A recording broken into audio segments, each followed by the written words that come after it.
Oui, c'est une vraie révolution dans l'interface utilisateur. Dans les années 80, on a connu la souris, qui était la première manière d'interagir de manière moderne avec un ordinateur. Dans les années 2000, c'était l'écran tactile. Et je pense qu'à partir de 2016 et pour les prochaines années, on va connaître une nouvelle révolution avec l'interaction à la voix. Donc ça oblige des sociétés comme Bonial à se réinventer à la lumière d'une interface utilisateur qui est entièrement nouvelle et qui offre des possibilités et aussi des contraintes nouvelles.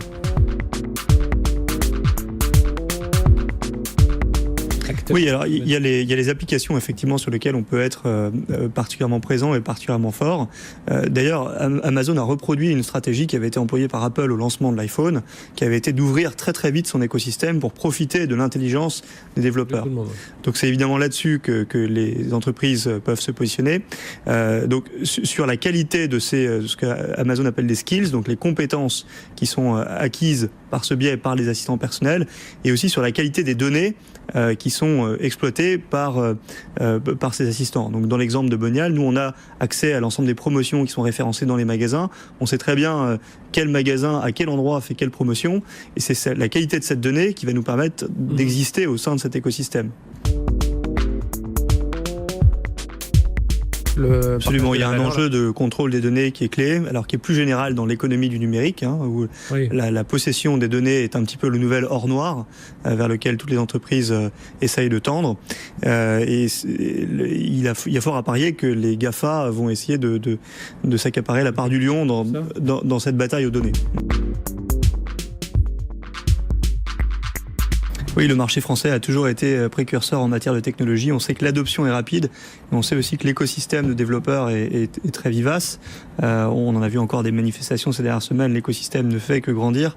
Et en réalité, ces technologies ne prennent de l'ampleur que lorsque l'écosystème s'en empare et développe des nouvelles fonctionnalités, des nouveaux skills, comme Amazon appelle ça. Et c'est ça, je pense, qui intéresse les Google et les Amazon lorsqu'ils lancent le marché français. Oui, il y a un certain nombre d'informations qui sont disponibles en open source, donc typiquement Wikipédia en est une, et il y en a d'autres qui seront fournies par des partenaires commerciaux. Alors, à titre gratuit ou payant, on ne sait pas encore très bien. Ce qui peut être plus compliqué à récupérer, c'est effectivement des informations propriétaires dans des domaines très particuliers.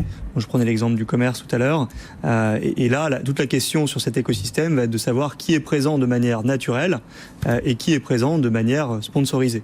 Et c'est évidemment un volet que à la fois Amazon et Google vont ouvrir dans les prochains mois ou les prochaines années. Oui, il y aura sans doute beaucoup moins de marques et d'enseignes et d'acteurs plus généralement qui seront présents sur ces appareils. Typiquement, dans un résultat d'une page web, vous avez peut-être 8-10 résultats, donc 10 entreprises qui sont présentes.